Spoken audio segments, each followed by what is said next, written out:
Alright, the tools you're going to use to turn this antler into a ring is a saw, a drill bit, and a drill, some super glue, some sandpaper, and for the buffing we're going to use some buffing wheels and some buffing compound and some crushed turquoise for the inlay.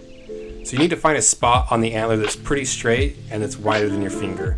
It needs to be wider than your finger all the way around, because if it's too thin like this piece, you're not going to have enough material to work with. But it also can't be too wide, because the way an antler is structured is there's a really hard outer layer and the inside is a really soft marrow.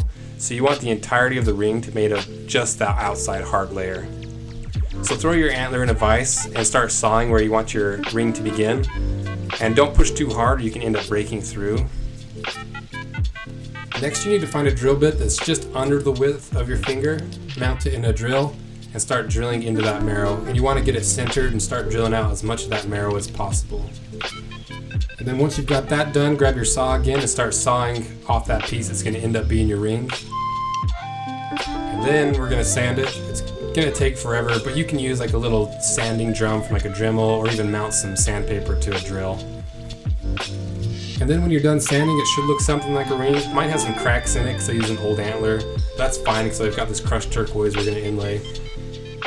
So grab some super glue and grab your activator. I like to put a little super glue down and then put some on the ring and dip my pick into the super glue, grab some turquoise and transfer it to the ring and just go piece by piece.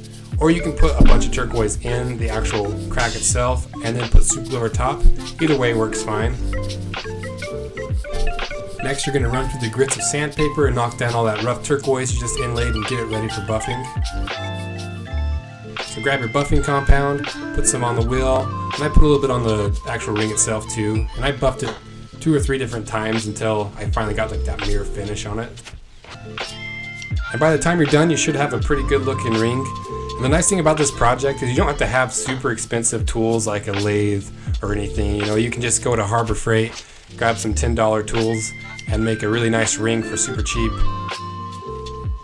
So if you want to see some more videos like this, hit that subscribe button because we're going to start releasing videos like this once a week. Was that adorable or what?